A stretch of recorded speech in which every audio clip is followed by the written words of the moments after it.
शांति।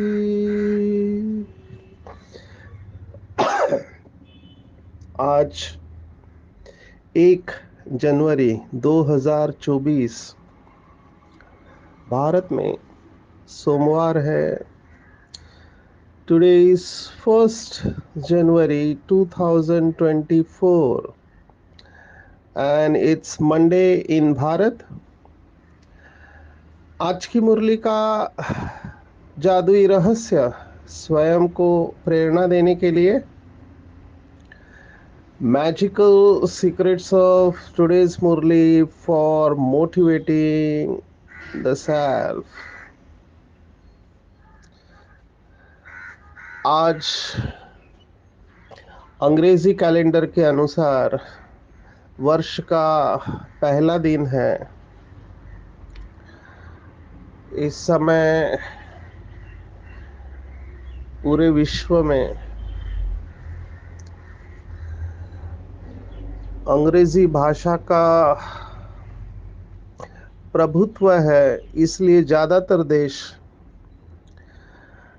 ये अंग्रेजी कैलेंडर को फॉलो करते हैं और इसलिए ये नया साल बहुत धूमधाम से मनाया जाता है। हालांकि कुछ ऐसे देश भी है जहां पर ये मनाया नहीं जाता है स्ट्रिक्टली, क्योंकि वो अपना कैलेंडर फॉलो करते हैं। और भारत में हिंदू कैलेंडर के अनुसार नया साल अलग अलग समय पर आता है। चैत्र मास का पहला दिन ये भारत में नया साल मनाते हैं। कुछ लोगों में मार्गशीर्ष मास जो दिवाली के वक्त आता है उस वक्त नया साल मनाते हैं। तो हर एक की अपनी मान्यताएं हैं, लेकिन आज विशेष नया साल विश्व में मनाया जाता है। तो आप सबको नए साल की मुबारक हो। कल का 31 दिसंबर और आज का नया साल, तो साल भले ही नया है, बाबा ने कहा आप तो नवयुग निर्माता शिव बाबा के बच्चे हो। वो लोग पुरानी दुनिया में एक दिन ही मनाते हैं, ऐसे बाबा ने बहुत 31 दिसंबर की मुरलियों में कहा हुआ है। लेकिन आपका तो हर पल नया है और ये योगी की अवस्था है।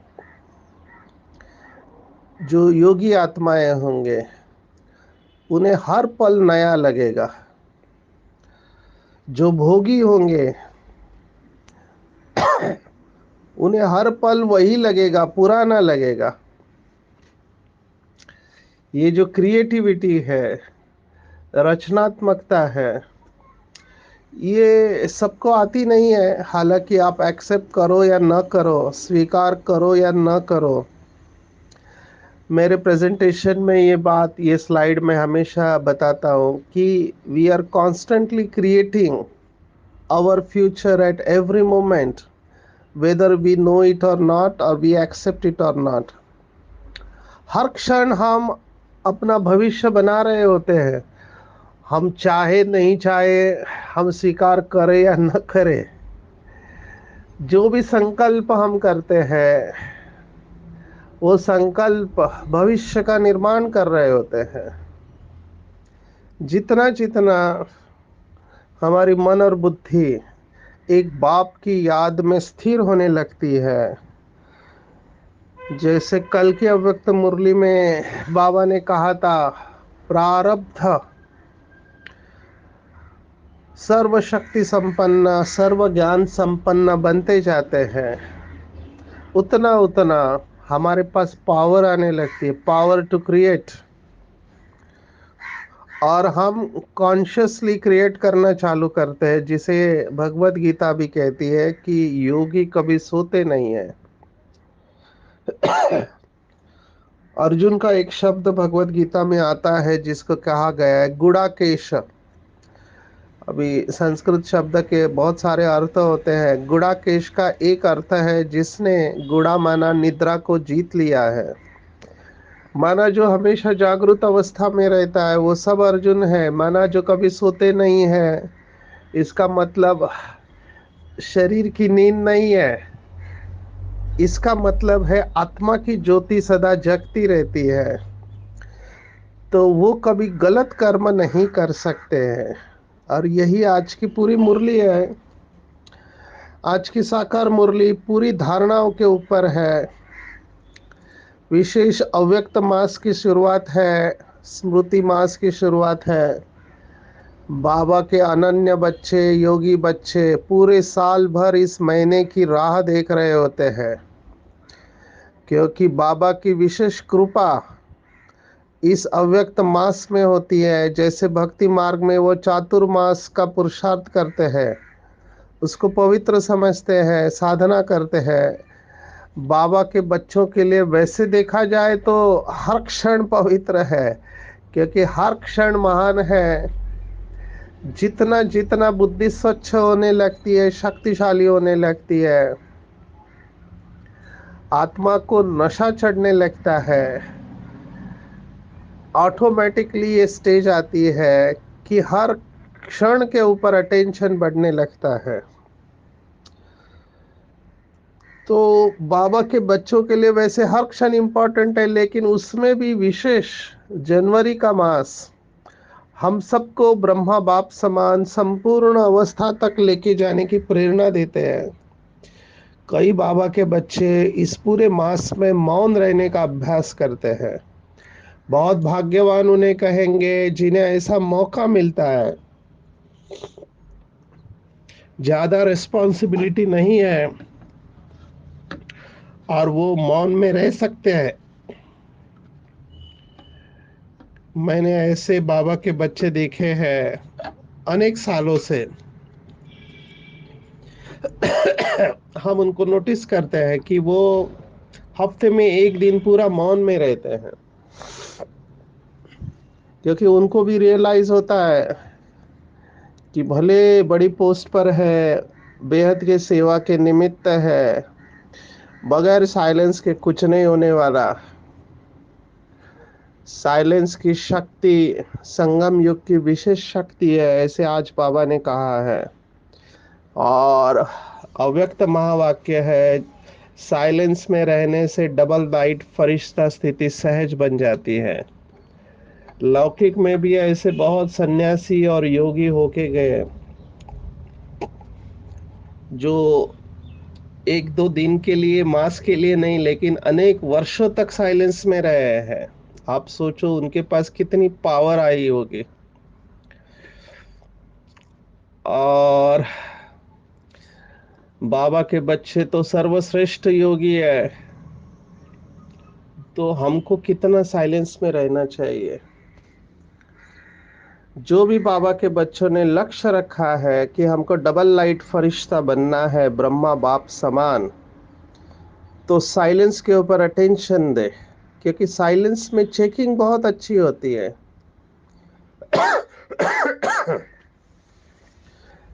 कोई भी बोझ नहीं रहता है। बाबा ने दादियों को भी कहा है, और हमारी वरिष्ठ टीचर्स बहनें जिनके ऊपर बहुत सारी रिस्पॉन्सिबिलिटी है, जैसे ड्रामा आगे बढ़ता जा रहा है, ड्रामा प्लान अनुसार बहुत सारी बातें सामने आ रही है, तो बाबा ने इनको कहा था कि आप बहुत बिजी रहते हो, लेकिन बिजी रहते हुए इजी रहना ये एक कला है। कई बाबा के बच्चे ये शब्द इस्तेमाल करते हैं कि हम निमित्त है। अब ये बहुत अच्छी बात है कि हम सब अपने को निमित्त समझते हैं और समझना भी चाहिए। लेकिन बाबा ने जैसे एक मुरली में कहा था कि निमित्त बनने में भी न्यारापन हो, निमित्तपन का अहंकार नहीं होना चाहिए, निमित्त आपको हल्का करना चाहिए। जैसे बड़ी दादी को हमने पूछा था कि आप क्या पुरुषार्थ करते हो, तो उन्होंने ये 4 बातें बताई थी कि दादी अपने को हमेशा निमित्त समझती है। माया का जो पेड़ है उसका बीज है मैंपन और मेरापन, तो दादी उसके ऊपर अटेंशन रखती है। करण करावनहार बाबा है, दादी हमेशा ध्यान में रखती है see father and follow father, do not see brother and sister, क्योंकि ब्रदर एंड सिस्टर कंप्लीट नहीं है। और सबसे इम्पोर्टेंट बात दादी ने कहा था कि दादी हमेशा लाइट के कार में रहती है। तो ये बड़ी दादी ने पुरुषार्थ किया है। आप सोचो, अंतर्राष्ट्रीय संस्था, कितनी सारी बातें, देश विदेश में इतने सारे सेंटर, इतने सारे बाबा के बच्चे, और हर एक के संस्कार अलग अलग है। कब कौन सा बच्चा किस सेंटर पर क्या करे, कोई भरोसा नहीं है। तो हम सबके ऊपर ये जिम्मेवारी है, हर एक सेंटर की टीचर्स और भाई बहनों के ऊपर ये जिम्मेवारी है कि हम जिम्मेवारी से काम करें और अपने किले को सुरक्षित रखें। क्योंकि एक बाबा का बच्चा कहीं पर भी हो विश्व में, अगर वो कुछ ऐसा काम करता है, सबको सुनना पड़ता है। इसलिए हम धारणाओं के ऊपर अभी अटेंशन दें। सेवा ऑटो पायलट मोड पर पहुंच गई है। शुरुआत में सेवा के लिए मेहनत होता था, अभी सेवा अपने आप हो रही है। इसलिए अभी डैमेज कंट्रोल मेजर और वारिस क्वालिटी, इन आत्माओं को तैयार करना है। बहुत बार हमने मुरलियों में सुना है, बाबा कहता है जिसको राजा बनना है उसको प्रजा बनाना पड़ेगा। हमने अभी ये भी बताना चेंज कर दिया है। हम अभी ये नहीं कहते हैं कि राजा बनना है तो प्रजा बनाना पड़ेगा। हम कहते हैं सबसे श्रेष्ठ पुरुषार्थ है कि दूसरों को राजा बनाकर दिखाए, प्रजा तो अपने आप बन जाती है। दूसरों को राजा बनाने का पुरुषार्थ, तभी हम ब्रह्मा बाप समान बन पाएंगे। अभी जबरदस्ती किसी के पीछे पड़ के राजा नहीं बनाना है। ब्रह्मा बाप का थॉट था, जो कर्म मैं करूंगा मुझे देख और करेंगे। हम दूसरों को इंस्पायर करें। दादी जानकी 3 शब्द इस्तेमाल करती थी अपने क्लासेस में, sharing, caring and inspiring. Sharing, caring and inspiring. और यही प्रत्यक्ष प्रमाण है। ऐसे आज की मुरली में आया, प्रत्यक्ष प्रमाण माना जिसका हर कर्म सर्व को प्रेरणा देने वाला हो। तो आज अव्यक्त मास में मैं चाहूंगा, क्योंकि बहुत सारे तीव्र पुरुषार्थी बच्चे मुझे कांटेक्ट करते हैं, बहुत लगन से साधना कर रहे हैं, गुप्त है, कहते हैं कि हम माला में आना चाहते हैं। बहुत अच्छी बात है, मुबारक हो। जिसके पास लक्ष्य होता है उसके अंदर लक्षण अपने आप आ जाते हैं। बहुत खुशी होती है जब गृहस्थी बच्चे भी इतना श्रेष्ठ लक्ष्य रखते हैं। मानना पड़ेगा, उनके लिए बहुत दिल से दुआएं निकलती है जो ये लक्ष्य रखते हैं कि हमको माला का मणका बनना है।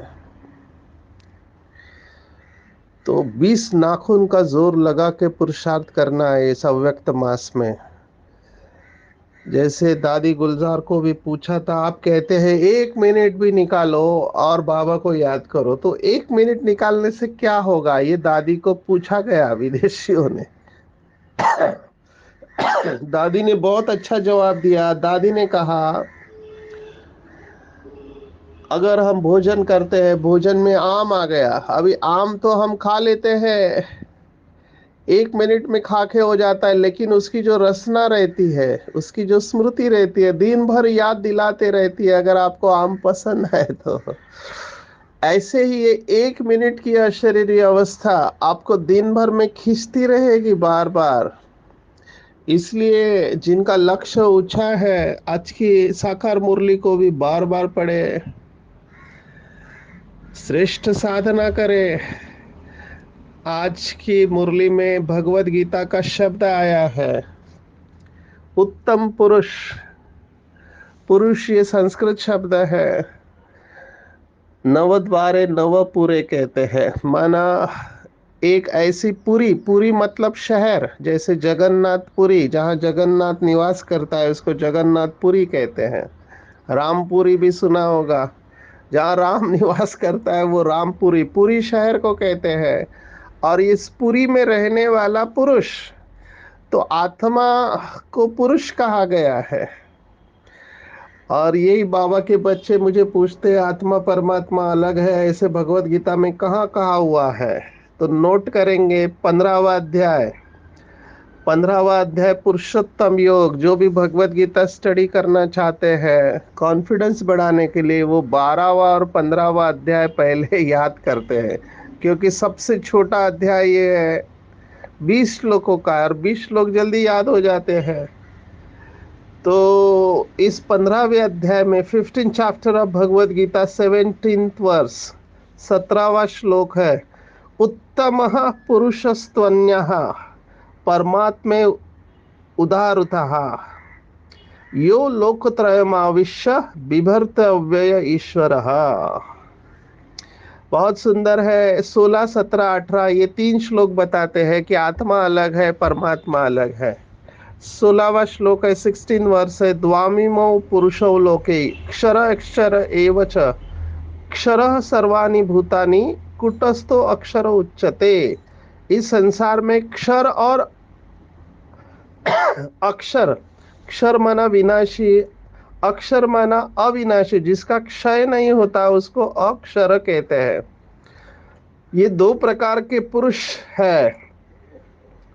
इसमें शरीर है वो नाशवान है, और जीवात्मा को अविनाशी कहा गया है। फिर 17वां श्लोक है, परंतु इनसे अतिरिक्त एक अन्य उत्तम पुरुष है। उत्तम पुरुषा, उत्तम पुरुष कौन है? जिसे परमात्मा कहा गया है, और यह विकारहीन है, बिभर्त अव्यय ईश्वर, और तीनों लोकों में प्रविष्ट होकर संपूर्ण संसार का भरण पोषण करते हैं। यस, और 18वां श्लोक है, 18th वर्स, यस्मात् अक्षर अतीतो अहम अक्षरादपि चोत्तम, यस्मात् क्षरम अतीतो अहम अक्षरादपि चोत्तम अतोस्मि लोके वेदे च प्रथित पुरुषोत्तम। तो ये 3 श्लोक स्पष्ट बताते हैं कि आत्मा अलग है और परमात्मा अलग है। परमात्मा को उत्तम कहा गया है, सर्व आत्माओं में उत्तम, इसलिए उसको परम कहते हैं। परम आत्मा, परमात्मा उत्तम पुरुष है। पर बाबा की डिक्शनरी अलग है। बाबा ने मुरलियों में कहा है, श्री लक्ष्मी और श्री नारायण यही पुरुषोत्तम और पुरुषोत्तमनी है। तो इनडायरेक्टली बाबा यही कह रहा है कि किस बात के ऊपर अटेंशन चाहिए। अगर आपको पुरुषोत्तम, या जिसको बाबा की भाषा में कहे बाप समान बनना है, तो पढ़ाई से कभी भी रूठना नहीं है। ये बहुत सूक्ष्म बात है। चलते चलते अच्छे बच्चे भी मैं देखता हूँ, अच्छे बच्चे तीव्र पुरुषार्थी, जब उनका लक्ष्य पूर्ण नहीं होता है, साधना जो करना चाहते कर नहीं पाते हैं, या फिर दूसरों के अवगुण देखने लगते हैं कि ये ऐसा क्यों कर रहा है, यज्ञ में ऐसा क्यों हो रहा है, तो रूठ जाते हैं। ज्यादातर रूठने वाले निमित्त आत्माओं से रूठते हैं, क्योंकि वो अवगुण देखते हैं निमित्त आत्माओं के। तो टीचर से रूठना बहुत कॉमन है, लेकिन बाबा कह रहा है पढ़ाई से लड़ने झगड़ने का तल्लुक नहीं। अगर पढ़ेंगे लिखेंगे तो होगे नवाब, और पढ़ेंगे लिखेंगे नहीं तो करेंगे अपना खाना खराब। तो खाना खराब नहीं करना है, नवाब बनना है, अपनी उन्नति का ख्याल रहे। तो उसके लिए क्या करना है? तो पूरी धारणा की बातें बार बार लिखना चाहिए, चिंतन करना चाहिए, चलन के ऊपर बहुत अटेंशन चाहिए। अगर देवताओं जैसे बनना है तो देवताओं की चलन बड़ी रॉयल है, बहुत बहुत मीठा बनना है। ऐसे बोल मुख से निकलना है जो सबको मीठे लगे, किसी को भी दुख नहीं देना है।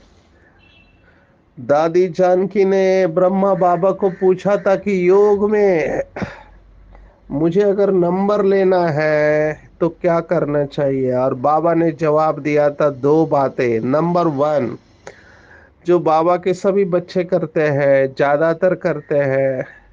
जैसे कुछ बच्चे, मैंने फीडबैक लिया, 3 बार मुरली रहस्य सुनते हैं। मैंने कहा इतना टाइम कहाँ से मिलता है? बोलता है आधा आधा घंटा रहता है, 3 बार हम सुनते हैं। सबकॉन्शियसनेस, सबकॉन्शियस माइंड में फिट हो जाता है, और हम लिखते भी है साथ में।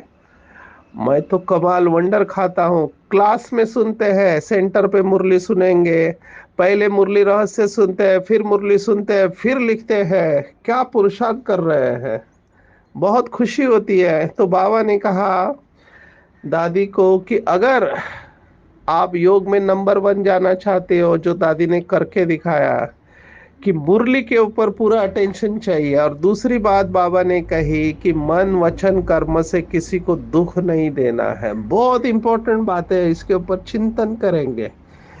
कल की मुरली में था मास्टर दाता बनो, तो जो देंगे वो आपके पास वापिस आएगा। अगर हमने किसी को जाने अनजाने में भी किसी को दुख दिया तो वो वाइब्रेशन वापिस आएंगे।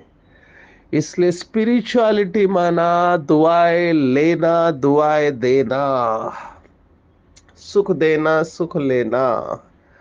और यही होता नहीं है भाई बहनों से। क्यों? क्योंकि सुख देने के लिए आपको सुख स्वरूप होना बहुत जरूरी है। जिसके पास जो होगा वही देगा।